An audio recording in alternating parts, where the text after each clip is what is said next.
ईमानदार करेছেন तमाम दुनियार समस्त धन दौलत यदि एक पल्लाय रेखे देওয়া হয় আর মুমিনের ঈমান এক পাল্লায় রাখা হয় মায়ার নবী বলেন ঈমানের পাল্লা ভারী হয়ে যাবে ঈমানের পাল্লাই ভারী হবে একজন মানুষ দুনিয়ার সব পাইল কিন্তু ঈমান পাইল না সে কিছুই পেল না আরেকজন মানুষ সে হয়তো দুনিয়ার কিছুই পাইল না দুনিয়ার কোনো ভোগ বিলাসিতা ধারে কাছেও যেতে পারলো না কোন রকম দুনিয়াদারি করলো কিন্তু আল্লাহ তাকে দৌলতে ঈমান দিয়েছেন সে দুনিয়ার সব পেয়ে গেল যে ঈমান পাইল সে সব পেয়ে গেল যে ঈমান পেল না সে কিছুই পাইল না এজন্য আবারও শুকরিয়াতান বলি আলহামদুলিল্লাহ আমিও গর্বিত যে এত সুন্দর একটি জলসা এত সুন্দর একটি মাহফিল এত সুন্দর যুব সমাজ কত সুন্দর করে নামটা চয়েস করেছে সারা বাংলাদেশের বিভিন্ন অঞ্চলে আল্লাহ পাক ঘোরার তৌফিক দেয় আমার নজরে আজ পর্যন্ত এত সুন্দর নাম পড়ে নাই আল্লাহ তুমি এই যুব সমাজকে তোমার ইসলামের খাদেম বানাও কোরআনের সৈনিক বানাও মুআজ্জাজ হাজিরিন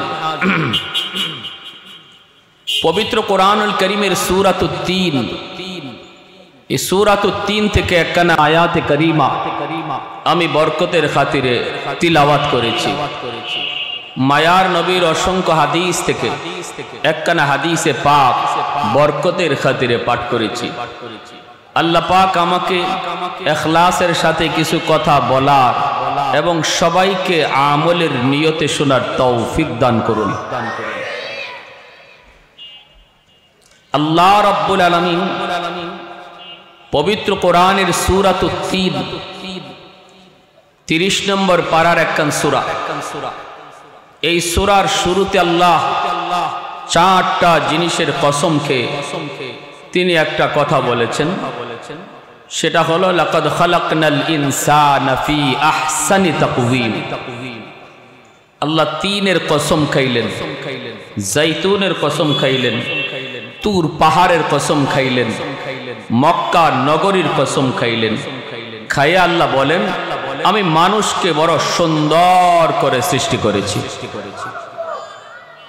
সবচেয়ে সুন্দর সুপারলেটিভ ডিগ্রি তুলনামূলক এর চেয়ে আর সুন্দর কোন সৃষ্টি হয় না আল্লাহ বলেন আমি কসম খেয়ে বললাম মানুষ আমি আল্লাহ তোমাদেরকে পৃথিবীর আমার সৃষ্টি জগতের সবচেয়ে সুন্দর করে তোমরা মানুষকে আমি আল্লাহ বানাইছি এরপরে আল্লাহ বলেন এই মানুষ যেমন সুন্দর তেমন দামি ওয়ালাকাদ কাররামনা বনি আদম অন্য আয়াতে আল্লাহ বলেন আমি বনি আদমকে সবচেয়ে সম্মানীয় করেছি ফেরেশতাদের চেয়েও আল্লাহ মানুষকে বেশি সম্মানী করেছেন মানুষের দাম ফেরেশতাদের চেয়েও বেশি কিন্তু এই দামি মানুষ আল্লাহ বলেন সে যখন বৃদ্ধ হয়ে যায় একদম তার দাম কমে যায় কম দামি হয়ে যায় যদি তার মধ্যে ঈমান আমল না থাকে যার মধ্যে ঈমান আর আমল থাকবে না এই মানুষটা বৃদ্ধ বয়সে যায়া একদম কম দামি হয়ে যায় ঘরের মধ্যেও অনেক বৃদ্ধ মানুষের দাম থাকে না সন্তান বাবাকে দাম দিতে চায় না মূল্যায়ন করতে চায় না স্ত্রী স্বামীকে মূল্যায়ন করতে চায় না কিন্তু ইল্লাল্লাযীনা আমানু ওয়া আমিলুস সালিহাত আল্লাহ বলেন যে বৃদ্ধ তার যৌবনকাল ঈমান আর আমলের মধ্যে কাটাইছে আল্লাহ ওই মানুষটাকে বৃদ্ধ বয়সে এত দামি বানান যৌবনের সমস্ত আমল যা সে ধারাবাহিকভাবে করত সবগুলি আমল বৃদ্ধ বয়সে না করলেও আল্লাহ জারি রেখে দেন সুবহানাল্লাহ, জোরে করেন। বৃদ্ধ বয়সে যে মানুষটা মসজিদে জামাতে যেতে পারে না, গায়ে শক্তি কম, দুর্বল, কোমরে ব্যথা, মাথা ঘোরায়, ঘরে নামাজ পড়তে হয়। আল্লাহ বলেন তোমার যৌবনের ফাইল দেখা হবে। ফেরেশতাদেরকে আল্লাহ বলবেন আমার বান্দার যৌবনের ফাইলটা আনো। আল্লাহ যৌবনের ফাইলটা দেখবে। যদি দেখেন যে তার জিন্দিগিতে গায়ে যতদিন শক্তি ছিল সে মসজিদে জামাতে নামাজ আদায় করেছে, আল্লাহ ফেরেশতাদেরকে বলেন ফেরেশতারা আমার বান্দার বৃদ্ধ বয়সে যদিও সে ঘরে নামাজ পড়তেছে তার আমল নামায় জামাতের সওয়াব দান করো। ইল্লাল্লাযীনা আমানু ওয়া আমিলুস সালিহাত ফালাহুম আজরুন গায়রু মামনুন। জারি রেখে দেওয়া হয়, বন্ধ করা হয় না। যৌবনের কোনো আমলে আল্লাহ বন্ধ করেন না। এজন্য যেই যুবক যৌবনে আল্লাহর গোলামি করে রে যুবক, ওই যুবক যখন বৃদ্ধ বয়সে সে তার ওই দায়বী আমলগুলি করতে পারে না। যৌবনে সে মসজিদে যাইত, যৌবনে কোরআন তেলাওয়াত করত, যৌবনে সে তাসবিহ পড়ত, যৌবনে সে ওয়াজ মাহফিল হইলে ওয়াজ মাহফিল অ্যাটেন্ড করত। আজ সে বৃদ্ধ হয়ে গেছে, চাইলেই সে যাইতে পারে না, মন চায় কিন্তু পারে না। রব্বুল আলামিন ফেরেশতাদেরকে ডাক দিয়ে বলেন ফেরেশতারা শুধু আমার বান্দার শক্তি আমি আল্লাহ কেড়ে নিয়েছি। বৃদ্ধ সে নিজে নিজে হয় না, গায়ের শক্তি সে নিজেই ব্যয় করে নাই, আমি আল্লাহ তার গায়ের শক্তি কেড়ে নিয়েছি রে। আজও যদি তার গায়ের শক্তি থাকতো, আজও আমার বান্দা মসজিদে যাইয়ে নামাজ পড়তো। আজও যদি আমার বান্দার গায়ের শক্তি থাকতো, ওয়াজ মাহফিল অ্যাটেন্ড করত। আজও যদি আমার বান্দার চোখে সেই পাওয়ার থাকতো, প্রতিদিনের মতো ফজরের পর মাগরিবের পর আজও সে কোরআন তেলাওয়াত করত। অতএব তার আমল নামায় যদিও সে তিলাওয়াত করে না, ও আমল নামায় প্রতিদিনের তেলাওয়াতের সওয়াব লিখে দাও। আর একটু জোরে বলে সুবহানাল্লাহ। সরকার সরকারি ডিউটি ঠিক মতো পালন করলে পরে সরকার তার বৃদ্ধ বয়সে পেনশন দেয়, বেতনের পেনশন দেয়। সকল সরকারের সরকার, সকল রাজার রাজা বলেন আমার আপনার মালিক। ওই মালিক বলেন আমার বান্দা যতদিন পর্যন্ত গায়ে তার শক্তি ছিল, এতদিন পর্যন্ত যখন আমার ডিউটি পালন করবে, যেদিন তার গায়ের শক্তি আমি কেড়ে নিব, ওই দিনও আমি আল্লাহ তারে ঘরে বসায়া বসায়া ইবাদতের পেনশন দিব। এজন্য বলি যুবক, যৌবনটারে বহুত বড় গনিমত মনে করো, গায়ের শক্তিটারে তুমি অনেক বড় নিয়ামত মনে করো রে যুবক। এই নিয়ামতের কদর করো। যৌবনের চাহিদা হলো পাগলামি করা, যৌবনের চাহিদা হলো গান বাজনা করা, যৌবনের চাহিদা হলো খেলাধুলার দিকে যাওয়া। একজন যুবক যৌবনকালে সে চায় কোনো একদিকে ছুটতে চায়, যৌবনের চাহিদাই হলো দৌড় দেওয়া, ঠিক না? যৌবনের চাহিদাই হলো কোনো কিছুর দিকে আগায় যাওয়া। ওই অবস্থায় তুমি তোমার যৌবনটারে কন্ট্রোল করো। যেই যুবক যৌবনটারে যৌবনে কন্ট্রোল করে নিবে, চাইলেই সে গুনার কাজে যাইবে না। মন চায় যাত্রার প্যান্ডেল করতে, কিন্তু যেই যুবক না যৌবনটারে কন্ট্রোল করে সে আল্লাহমুখী হয়, ওই যুবকের ক্ষেত্রে মায়ার নবী বলেন সে যৌবনে আল্লাহর ওলি হইয়া যা। যত আল্লাহর ওলি হয়েছেন সবাই যৌবনে আল্লাহর ওলি হয়েছে। এই জমিনে যত আল্লাহর ওলি সবাই ওলি হয়েছেন যৌবনকালে।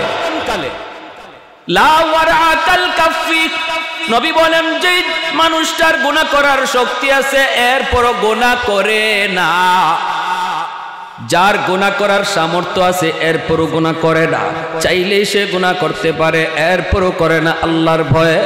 মায়ার নবী দয়ার নবী বলেন, এই মানুষটা তোমাদের ভিতরে সে আল্লাহর ওলি, তোমাদের ভিতরে সে আল্লাহর ওলি। চাইলেই সে গানের আয়োজন করতে পারত, চাইলেই সে খেলাধুলার আয়োজন করতে পারত, চাইলেই সে চুরি চামারি করতে পারত, এরপরও করে না। কার ভয়ে? আরেকটু জোরে বলেন, কার ভয়ে? আল্লাহর ভয়ে এরপরও করে না, এরপরও যায় না। যৌবনে যুবককে মসজিদে পাওয়া যায়, যৌবনে যুবকের মাথায় টুপি পাওয়া যায়, যৌবনে যুবকের মুখে দাড়ি দেখা যায়, যৌবনে যুবককে ওয়াজ মাহফিলের ইন্তজাম করতে দেখা যায়। আল্লাহর নবী বলেন, তোমরা মনে রাখো, আমি নবী নিজে সাক্ষী দিলাম, ওই যুবক যৌবনেই সে আল্লাহর ওলি হয়ে গেছে। আরেকটু জোরে কন্যা সুবহানাল্লাহ। কারণ শক্তি ছিল, সুযোগ ছিল তার গুনাহ করার, এরপরও গুনাহ করে না। একজনের সুযোগই নাই গুনাহ করার, ক্ষমতাই নাই গুনাহ। বৃদ্ধ মানুষকে যদি বলা হয় তুমি কি ডাব চুরি করো না, কি কয় না? আরেকজনে কয়, চাচা তুমি যে ডাব চুরি করবা, ডাব গাছে উঠতে পারো নি? কয় গাছেই তো উঠতে পারি না।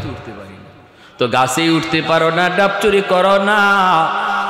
আরেকজন যুবককে বলল, যুবক তুমি কি করো? কয় না, আমিও ডাব চুরি করি না।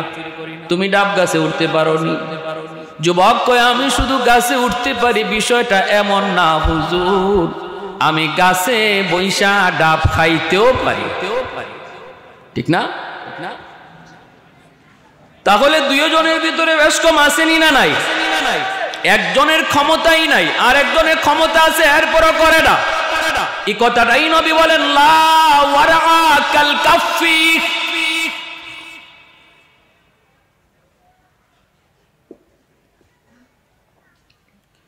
সুযোগ ছিল, সুযোগ যে আল্লাহর বান্দার কচকচে টাকা আছে, শক্তিও আছে, চাইলেই সে সমাজে সুদের ব্যবসা করতে পারত। কারণ সমাজে যারা সুদের ব্যবসা করে ওদের দুইটা পুঁজি লাগে, এক হলো কচকচে টাকা, আর এক হলো ক্ষমতা। ঠিক না? যেদিকে মন চায়, যেখানে মন চায় ওখানেই আটকাইতে পারবে, ঘাড় ধরতে পারবে। এমন মানুষগুলাই সমাজে সুদের ব্যবসার চিন্তা করে, কচকচে টাকার ব্যবসার চিন্তা করে, কাঁচা টাকার চিন্তা করে। কিন্তু যেই মানুষটা এই ক্ষমতা থাকার পরেও, ক্ষমতা ছিল, তার শক্তিও ছিল, পয়সাও ছিল, এরপর আল্লাহর ভয় অন্তরে, তার আল্লাহর ভয় কয় না, না না, সুদ যে খায় তারও মরতে হয়, যে সুদ খায় না তারও মরতে হয়, আমার তো একদিন মরতে হবে, আমার পক্ষে কেউ তো সাহায্য আগে আসবে না। হারাম টাকা যে ঘরের ভিতরে ঢুকায় রে আল্লাহর গোলাপ, এই ঘরের পুরাপুরি হিসাব আল্লাহ ওই লোকের কাছ থেকে একা নেয়, আর কারো কাছ থেকে আল্লাহ পাক হিসাব নেয় না। হারাম টাকা দিয়ে যে ঘর বানাইলো, এই ঘরের ভিতরে থাকলো সে একা এক রুমে, অন্য রুমের মধ্যে থাকলো আরো 10 জন। আল্লাহ ওই 10 জনের কাছ থেকে হিসাব নিবে না, হিসাব নিবে যে একা টাকা দিয়া ঘর বানাইছে, থাকলো এক রুমে, হিসাব দিবে 10 রুমের। ঠিক কিনা? তোর থাকলো, ভোগ করলো একটা রুমে, হিসাব দিবে পুরা বিল্ডিং এর। সুদের ব্যবসা করে যে মানুষটা ঘরে চাউল ঢুকায়, তার হারাম টাকা দিয়া পাতিল ভরা ভাত রান্না করা হয়, এই পাতিল ভরা ভাত কিন্তু সে একা খায় না, 1 প্লেট 2 প্লেট ভাত খায়, আরো 10টা প্লেট ভাত অন্যরা খায়।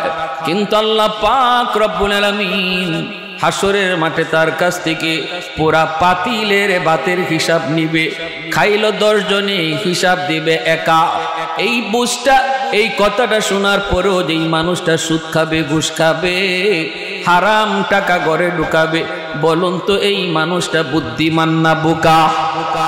আরে চৌধুরী, বুদ্ধিমান না বোকা? কেউ সাথে আসবে না রে যুবক, কেউ তোমার কাছেও আসবে না। হারাম টাকা দিয়া তুমি যা কিছু বানাইছো, যা কিছু করো, সাহায্যের জন্য বিবিও আসবে না, ছেলেও আসবে না, বাবাও আসবে না, মাও আসবে না, কেউ তোমার পক্ষে একটু সাহায্যের জন্য দাঁড়াবে না, কেউ দাঁড়াবে না, কেউ দাঁড়াবে না। ছোট ভাই বড় ভাইরে কয়, ভাইয়া আমি তো মাদ্রাসায় পড়ি, তুমি তো মাদ্রাসায় ভর্তি করছো, ঠিক না? বলে হ। ভাইয়া দয়া করে হাত জোর করে বলি, ভাইয়া সুদের ব্যবসা ছেড়ে দাও। কারণ আমার নবী বলেছেন হাসরের মাঠে সুদখোরদের পেট হবে একদম ঘরের মতো, বুতুনুহুম কাল বুয়ুত ফিহাল হাইয়াত তুরা মিন খারিজ বুতুনিহিম। নবী বলেন আমি মেরাজের রজনীতে জাহান্নামের ভিতরে দেখলাম একদল মানুষের পেট হলো ঘরের মতো, পুরা পেট ভরা সাপ, কিলবিল কিলবিল করতেছে, নাকের ছিদ্র দিয়া মুখ দিয়া কানের ছিদ্র দিয়া সাপগুলা বের হইতেছে। আমি জিব্রাইল আমিনকে বললাম, ভাই জিব্রাইল মান হাউলাই, এরা কারা, এদের পরিচয় কি? জিব্রাইল আমিন কয় হাউলাই আকালাতুর রিবা, আকালাতুর রিবা। নবী কয় এরা আপনার উম্মতের ভিতরে যারা সুদ খাইত, সুদের ব্যবসা করত, এদের এই করুণ অবস্থা। ভাইয়েরা বন্ধুরা, সুদখোরের পেট আল্লাহ নবী দেখেছেন জাহান্নামের ভিতরে একদম পেট ভরা সাপ, কিলবিল কিলবিল করে।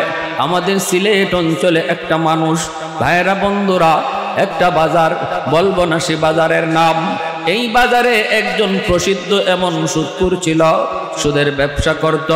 মৃত্যুর আগে তার পেটটা এত বড় হয়ে যায়, তখন তারে নিয়ে যাওয়া হয় সিলেট শহরে। তখনকার সময় সিলেটের প্রসিদ্ধ ডাক্তার ছিলেন ডাক্তার খালিক, ডাক্তার আব্দুল খালিক তার নাম, নিরাময় পলিক্লিনিকের মালিক। তার কাছে নিয়ে যাওয়া হলো। ডাক্তার সাহেব তারে বিষ্ণির ভিতরে ঢুকায় চেক করেন।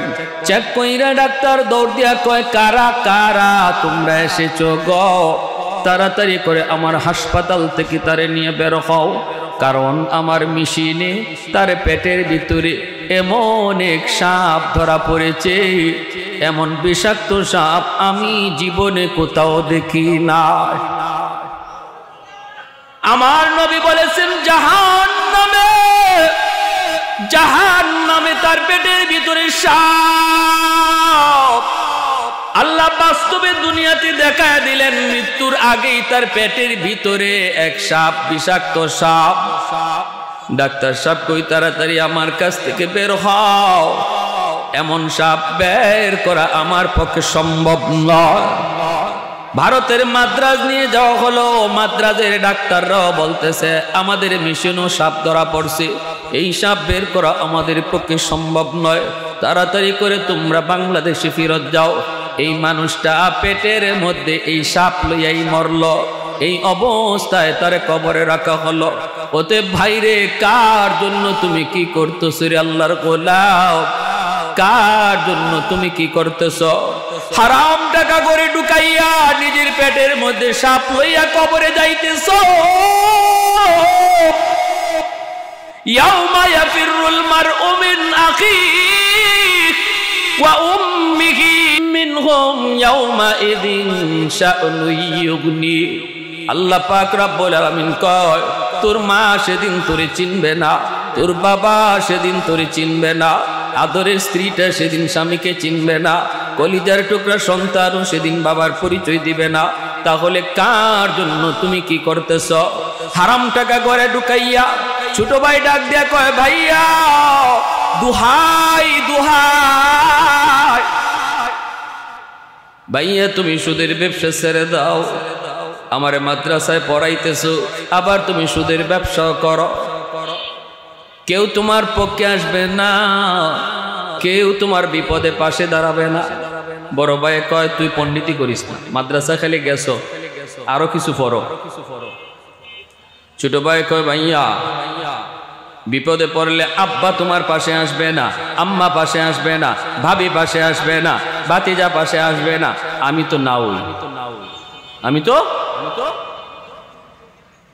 কস কি তুই রক্ত পানি কইরা আমি সবাই খাওয়াইতেছি, পালতেছি, বিপদে পড়লে কেউ আসবে না। কয় না, একটু পরীক্ষা করে দেখবানি দুনিয়াতে। কয় কেমনি পরীক্ষা করবি? ছোট ভাই কয়, তুমি মরা মানুষের ভান ধরে পড়া দিও, এরপরে শুধু কানটা তুমি সজাগ রাখো আর শুধু শুনবা কে কি কয়। বড় ভাই বট গাছের তলে গিয়ে সে মরা মানুষের ভান ধরে পড়ে গেছে। ছোট ভাই বড় ভাইকে মরা মানুষের লাশ বানাইয়া বাড়িতে আইনা হাজির, কান্না করে আর কয়, আব্বা ভাইয়া তো মারা গেছে, ভাইয়া তো মারা গেছে। বাপেও কান্দে, মায়েও কান্দে, ভাবিও কান্দে, বাতিজাও কান্দে, সবাই কান্নাকাটি রোল পড়ে গেছে। ছোট ভাই বড় ভাইয়ের কানে কানে যায়, কয় ভাইয়া এখন সজাগ আছো নি? কয় সজাগ তো আসছি, তুই খালি খেয়াল রাখবি কেউ যেন গরম পানি না ডালে। কয় না সমস্যা নেই, আমি আসছি, টেনশন করো না। কানটা খালি সজাগ রাখো, সৈন্য কে কি কয়। আব্বা জিন হুজুরের কাছে আমাকে একটু যাওয়ার সুযোগ দেন, আমি হুজুরের কাছে একটু যাই। আমার মন বলে ভাইয়ার দম হয়তো আটকে আছে, এটা হয়তো কোনো জিন্নাতের কারসাজি, কারণ বট গাছের তলে ঘটনা ঘটছে, আমার একটু হুজুরের কাছে যাইতে দেন। বাপে কয় বাবা দৌড় দে, দৌড় দে। দৌড় দেয়া গেছে জিন হুজুরের কাছে। কে জিন হুজুর? এতে নিজেই তো জিন, সব কাহিনী তো হেই ঘটাইছে। দৌড়ে আসছে, কয় আব্বা জিন হুজুরে আমার একটা ফু শিখাইয়া দিছে। ফু ফুর মধ্যে অ্যাকশন আসেনি না নাই? হ্যাঁ জোরে মাতো কা।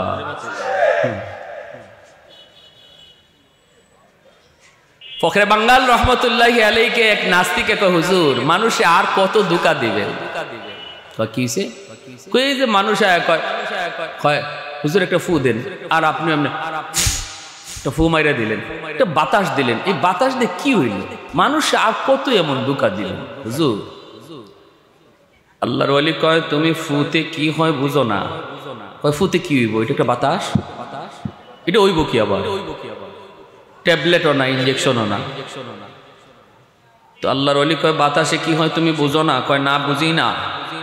ফখরে বাঙ্গাল রহমতুল্লাহি আলাইহি কয় তুমি বুঝবা কেমনে? তুমি তো জারর সন্তান, তোমার বাপের ঠিক নাই। গালিটা কঠিন হয়ে গেছে না? এর সাথে সাথে চেহারা লাল হয়ে গেছে, বডিতে ফুলে গেছে, হুজুরকে ধরে ফেলবে। মৌলবী আমার এত বড় কথা কইছে। মানুষজন দৌড়ায় আইসা ধরছে, কিরে কি হইছে? কয় হুজুরে জিগাও না কি হইছে। আমার কি কইছে? হুজুর কি কইছেন? কয় না কিছু কই নাই তো, আমি বলছি শুধু জারর সন্তান, ওর বাপের ঠিক নাই।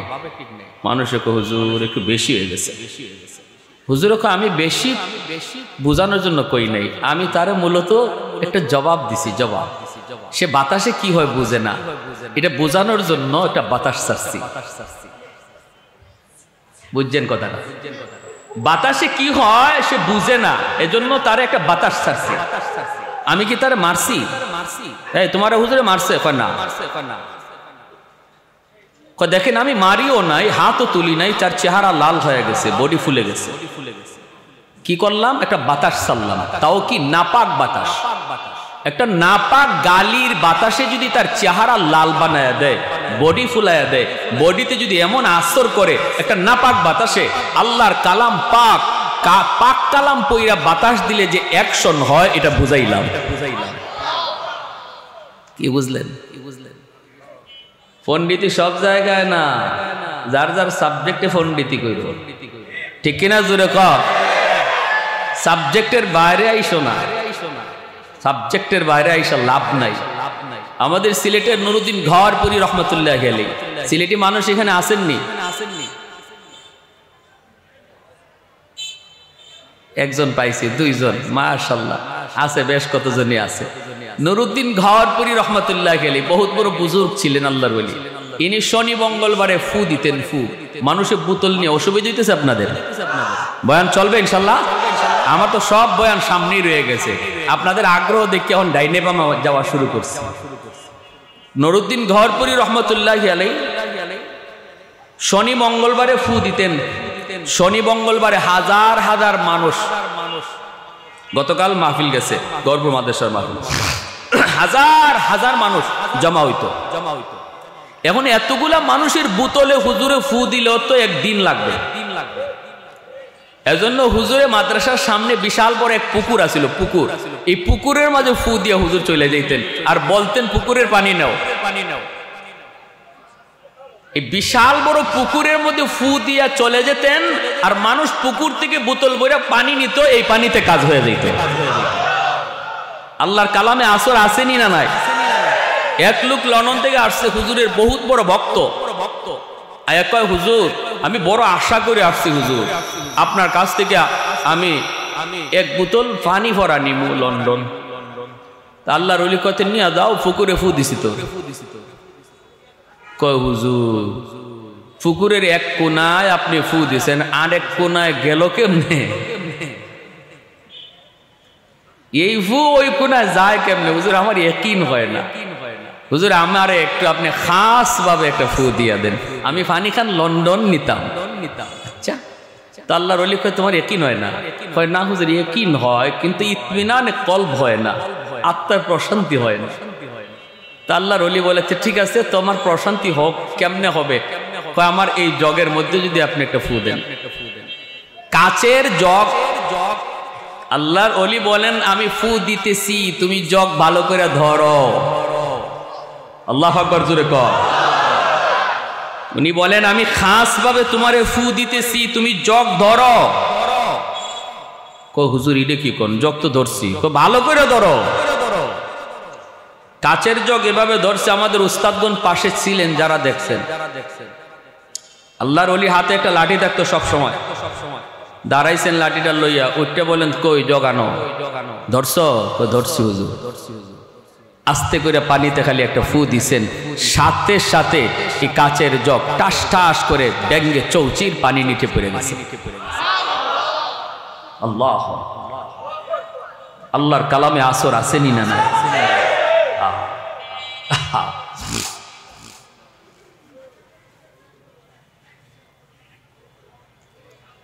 কোন কথা তাসলাম? ও ছোট ভাই, দেখছেন কই থেকে কই গেছি?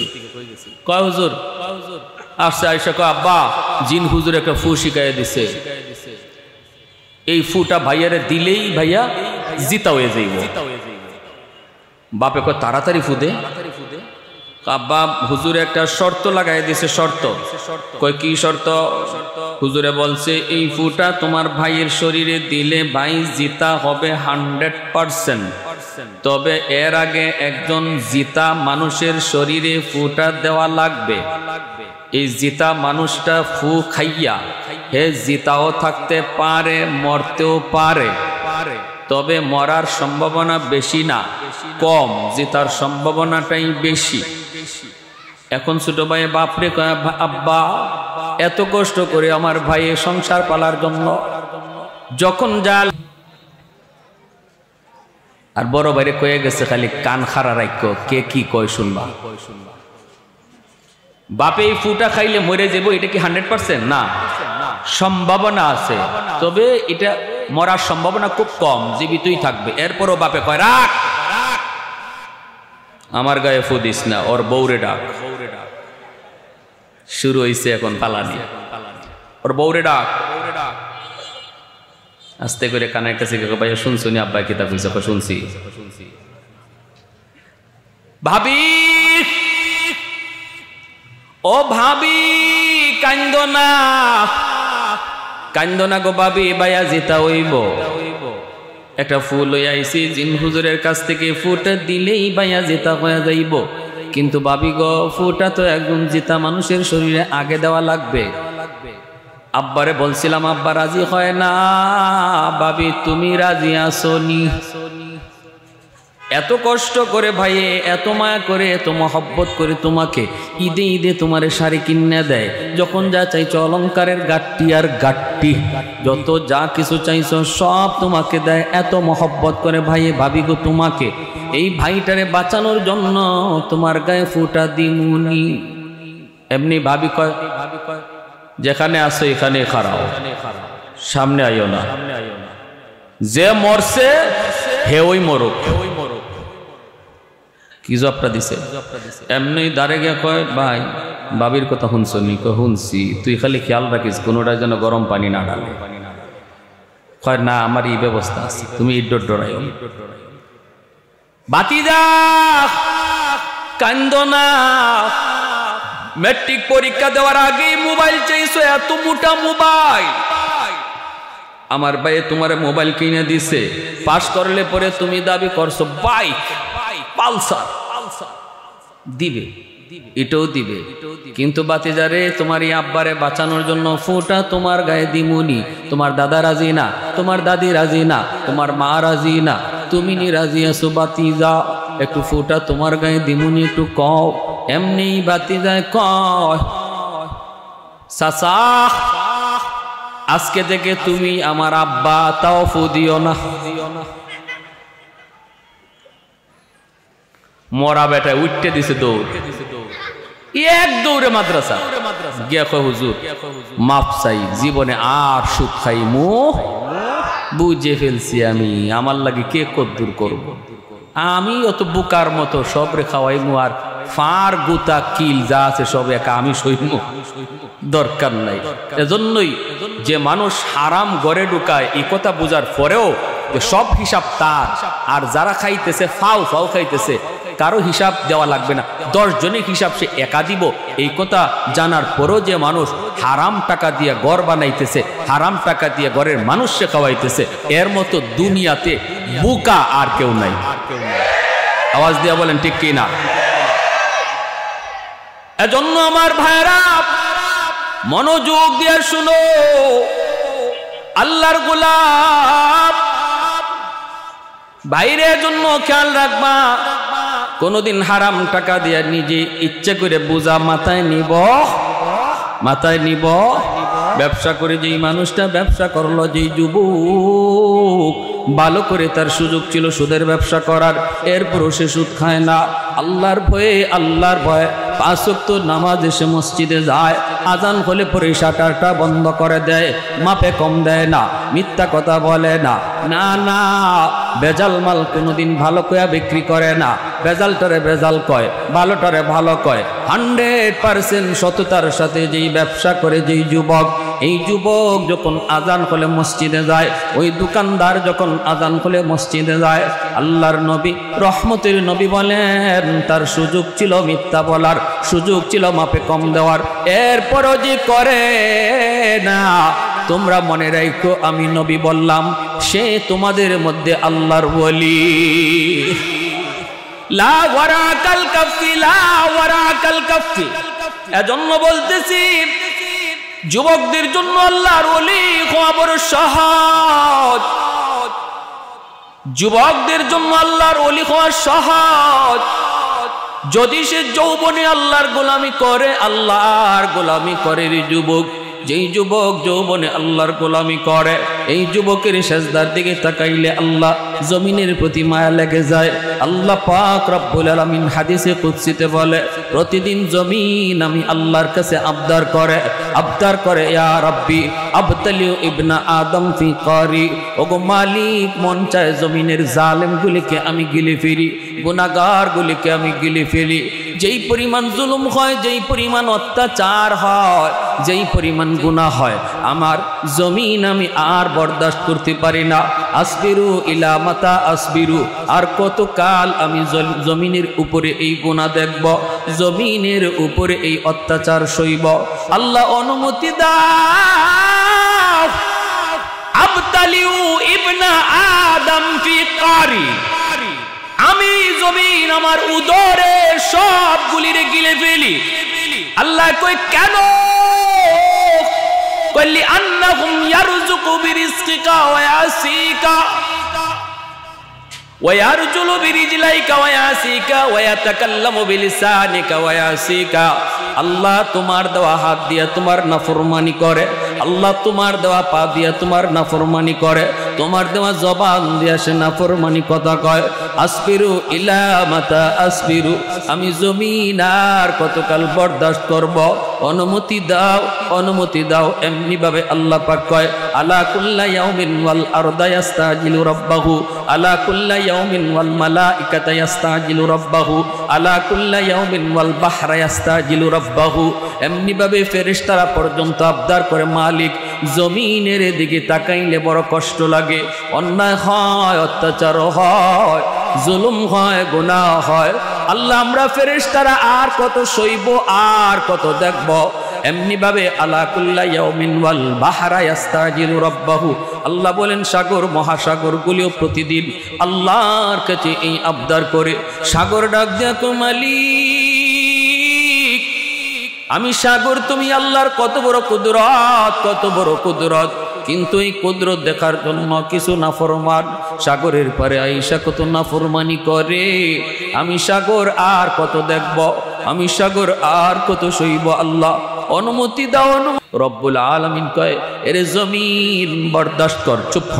এ ফেরেশতারা তোরা চুপ থাক। এ সাগর মহাসাগর চুপ রহ। এই জমিনে এখনো 4 শ্রেণী, এখনো 4 দল আছে। এই 4 শ্রেণীর কারণে আমি আল্লাহ জমিন টিকায় রাখছি।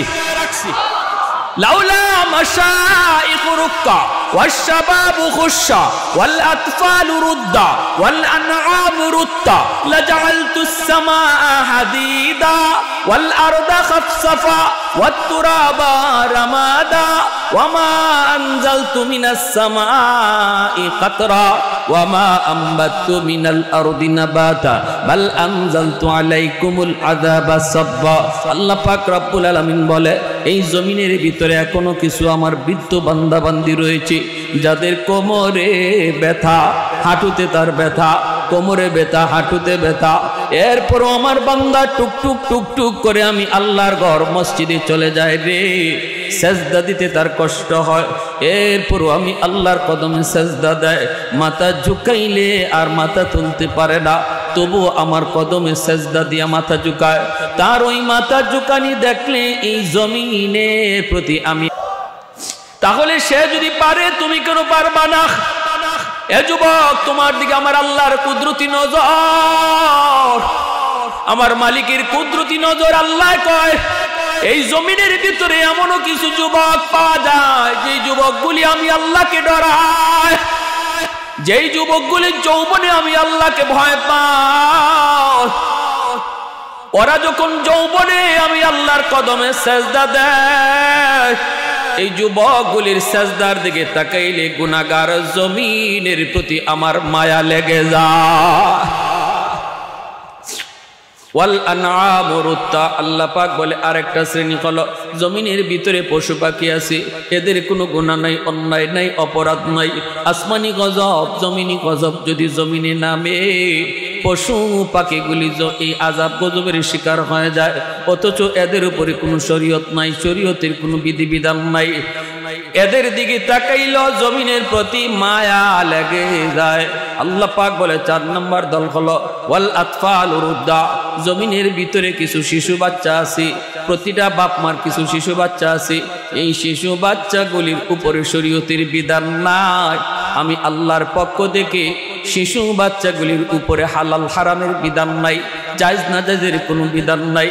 আসমানি গজব, জমিনি গজব যদি জমিনে নামে, বাপ মার গুনার কারণে, বাপ মার গুনার কারণে জমিনের মধ্যে যদি আসমানি গজব, জমিনি গজব নেমে আসে, আল্লাহ পাক বলে শিশু বাচ্চাগুলি গজবের শিকার হয়ে যায়, অথচ এই বাচ্চাগুলির কোনো অন্যায় নাই, কোনো অপরাধ নাই। এরাও এই গজবের মধ্যে, আযাবের মধ্যে পড়ে যায়। এরা কান্নাকাটি করে, এদের কান্নাকাটির দিকে তাকাইলেও জমিনের প্রতি আমি আল্লাহর মায়া লেগে যায়। তাহলে শিশু বাচ্চাদেরকে মারধর করবেন না, ওদেরকে বকাবকি করবেন না, কারণ ওরা মাসুম, ওরা নিষ্পাপ। এদের কারণে আল্লাহ তোমাকে আমাকে খাওয়াইতেছে। যেই ঘরে শিশু বাচ্চা আছে, মনে রাখবা যুবক, এই শিশু বাচ্চাগুলির খাতিরে আল্লাহ তোমার আমার রিজিকের ব্যবস্থা করে।